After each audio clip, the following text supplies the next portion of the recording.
What's good, y'all? Back again with Thursday, Beast Mode Thursday, and as you saw, maybe on my Instagram, I got a new computer.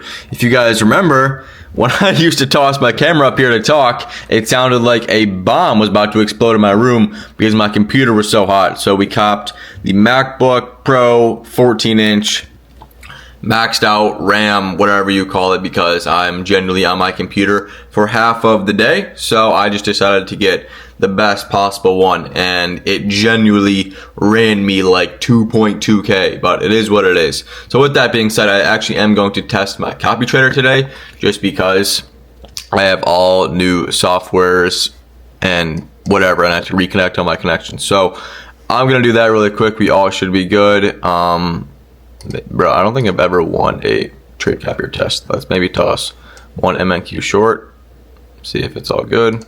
Order filled. Order filled. Yo, we won! Yo! We won the first one, $2.58. I've been waiting on this day. Okay, bro, what am I doing? But yeah, okay, so trade copier is still A-okay, beautiful, best trade copier in the game. If you guys want to use a go-to trade copier and you're looking to scale your trading, get TradeCopia. I've tried TradeSyncer. I have tried the whole 9 yards. If you guys remember my entire streak, it was like the last 2 weeks of December where I really was not trading XFAs. I was just stacking allocation and looking to get a good copy trader. That was that period where I was just having so many issues. Oh wait, hold up, my Lucid account didn't copy. Hold up. Let me fix this. Okay, that was weird. My Lucid accounts did not copy, but I just undid the connection and then redid it and disabled it, re-enabled it, and they all copied. But now we're down. Fuck, we're down. We lost it. We lost the green. But okay, okay. So market's open in 5 minutes, so I'm gonna stop yapping and just show you guys the outlook on what I'm looking like on the big NQ, the big DAC. So, right, this is actually a little bit of a weird day, to be honest, and let me walk you through why. So, right now, we are really overextended. But I don't really mind that, right? We are very bullish. We flipped off these lows. And to the upside, we have this untapped 4-hour gap right here, and we also have this 4-hour high right here. And granted, right, we are pretty much respecting all bullish gaps. That is what I want to target. Ideally, if I could get an entry to this kind of untapped 4-hour gap, I will, but I don't know if I'm going to get one. I ideally need to see or want to see. Oh, let me add this tool to my, there we go. I ideally want to see some type of kind of manipulation off open and then deliver to that untapped 4-hour gap, because right now I really do not think I'll be able to get an entry just off the market open. So ideally, if I do get an entry to this untapped 4-hour gap, there is some type of manipulation off market open. So that is the ideal case scenario to get an entry to this untapped 4-hour gap. The ideal case scenario to get an entry to this 4-hour high is obviously it's just a day of straight ripping and we continue to expand. But there's also 2 more case scenarios on the day, or mainly one that I'd be open to, right? So I truly do believe we will take this untapped 4-hour gap, and there is the case scenario where we take it, we end up stalling right here. We do not go up and take this next high right here, and by then I would assume that is going to create a new 4-hour gap at London lows, right? So again, if we take this high, we stall until 10 a.m. That is going to create this London, I mean, it's not even London lows. I'm an idiot. This low being a new untapped 4-hour gap. So those are the main case scenarios for the day, and obviously the last case scenario being we just absolutely shit the bed and I can target these lows. But it's really just a day of reacting. I think there's multiple case scenarios that I'll be open to taking today. It's not one of those days where I'm so zoned in on one. But yeah, really just gonna have to react off areas and price. Are we respecting this with volume, speed? Like, it's really just going to be having to react to price and gauging your entry and just gauging your bias from that. So it's a pretty neutral going into the day, definitely bullish. It's just a matter of, I don't know if I'm going to get a entry for longs because we're already like 30 points within it, and that's literally one candle in the New York Open. So, right, I don't know about today. But I'm also so glad I tested my copy trader, bro. because that would have been an issue. I take a trade. Sorry, hold up. I take a trade and it didn't copy. So kudos to me, for real. Kudos to me for testing that. But yeah, so that is the outlook on the day. I want to see some type of manipulation to the downside in order for me to target this untapped 4-hour gap. And yeah, so that's how we're looking like going into the day. Still a winter blizzard in the big Michigan. And the new setup, the new MacBook is oh so beautiful, oh so crisp. So I'll see you guys. I think market opens in like literally 2 minutes. So I gotta go. Peace. This is the current situation. We are bumping on and on, and the 1 minute is very choppy. So this is my ideal situation. This 15-minute candle closes in 3 minutes. I want to see this. Boom. This is what I want to see. Once this 15 closes, this is what I want, because I'm not taking an entry while the 1 minute is moving this slow.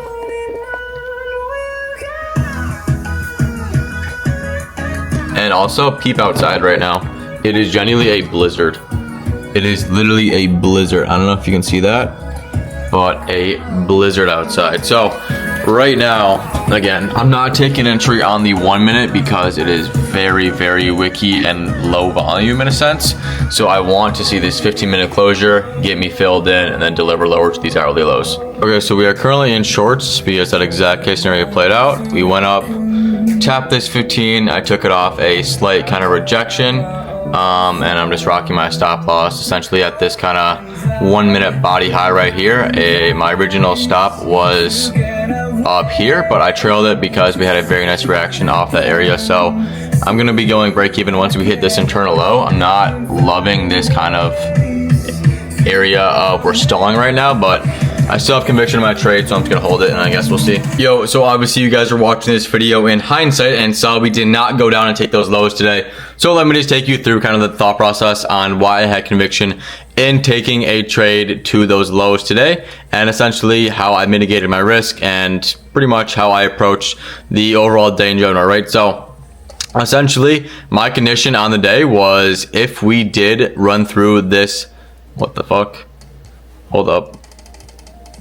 My condition on the day was if we did run through this gap and this imbalance right here with speed, then I would have conviction in shorting to these lows, right? Because obviously I'm not going to try to predict any type of move before we fully run through this imbalance in price right here. And that is essentially what we did. We get the hourly close right here, which gave me conviction lower on the day, right? Because in my opinion, after seeing this hourly close, this is what I thought NQ would do on the higher time frames. I thought we would run these lows and overall go like this on the day, right? So that is what I thought when I essentially saw that hourly close. And then my second condition was if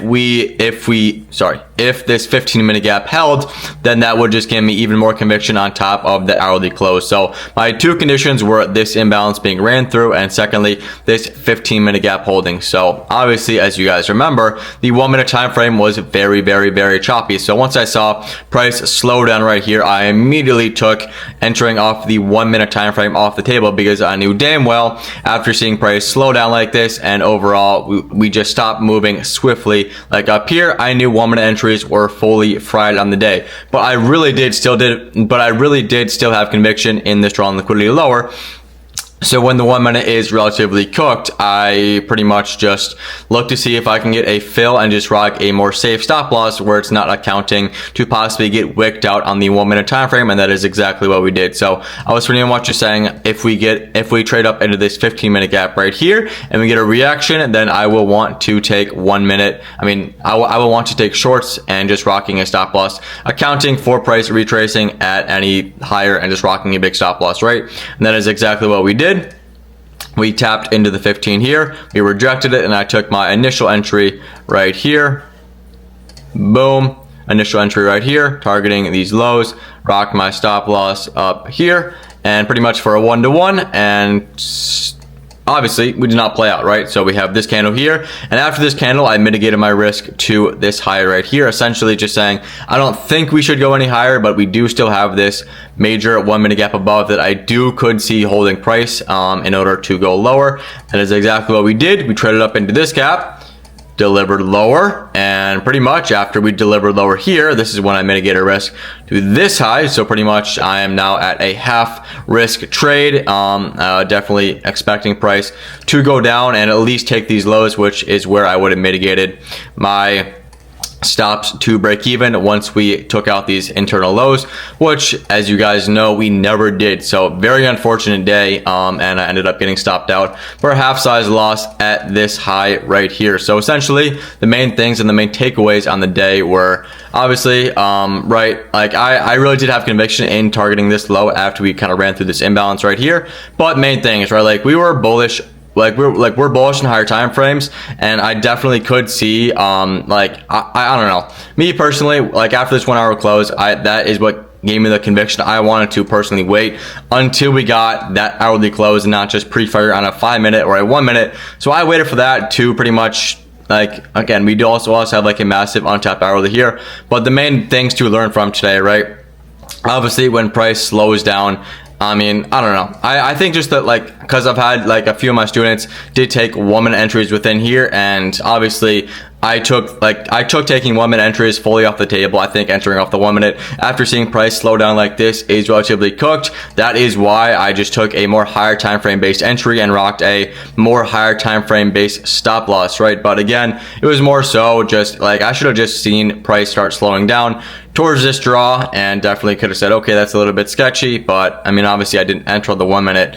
I was just entering on the overall idea for lower prices, but that's the main takeaway, right? When we're delivering very swiftly and then price all of a sudden lacks volume and slows down, that is definitely something to keep an eye on, and something I will journal going forward, and obviously in a overall bullish structure, right? So those are the main takeaways today. Ended up mitigating my trade to pretty much take a half size loss. I lost around $350 or so per account, so roughly losing $5,000 on the day across my 13 accounts. So it is what it is. A lot of things to learn today, and just again, main thing being, once we slow down like this with lows and an overall bullish market, maybe just be a bit more aware. But yeah, I really just did have conviction after the hourly close and respecting the 15. But obviously this is what your losses should look like, right? Like, this is what I preach. This is what your losses should look like.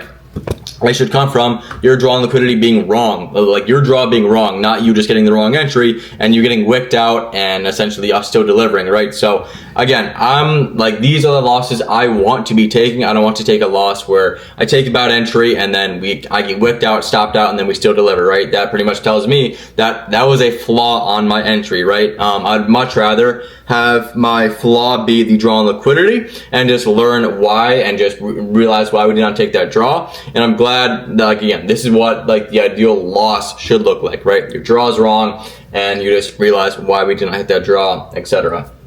So it is what it is, but overall a really big learning day within the group. And obviously I just took a pretty much half-size loss. I didn't crash out. It is what it is, right? It's definitely been a slower month, but that is trading. That is the raw reality of trading. You're gonna have slower months, and then you're gonna have months where you're absolutely ripping massive days, right? This month has definitely been a little bit slower, in my opinion, for me at least.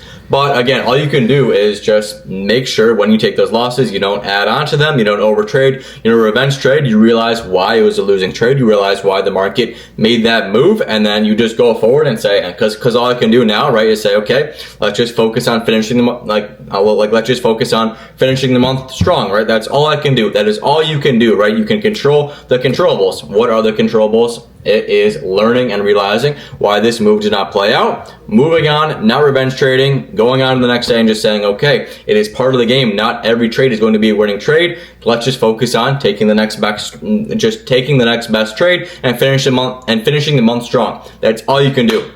So at the end of the day, it is a bit frustrating. Definitely a slower month, but right, like I know lots of people that would literally blow their accounts with when they lose a trade like this, right? So it is what it is. Definitely a bit frustrating, but yeah. So that was today. Obviously, I didn't record the recap, but it was like an hour-long call. A lot to go over within the group today. So yeah. Again, that is the ideal loss. Just we don't deliver to the draw. It is what it is. You move on. But yeah, so it is currently 1:30. But yeah, that's pretty much going to be the video.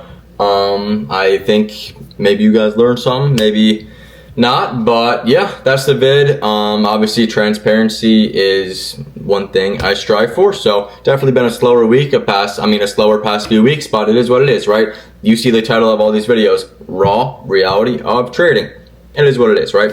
I'm gonna have good months, I'm gonna have good weeks, I'm gonna have bad weeks, I'm gonna have bad months. It is what it is. As long as you keep your emotions in check, you don't make sure you don't add on to those losses because your emotions came into your trading, you're chilling, right? And just obviously make sure to journal and realize why those moves did not play out. Move on, finish the month strong. That's all you can do, right? So with that being said, that's the video. If you guys want to join the inner circle, it is in the description. If you guys want accounts with Alpha Futures, code Jack will get you discounted. And of course, Instagram, TikTok, follow me and subscribe. And I'll see you guys in the next one for Friday.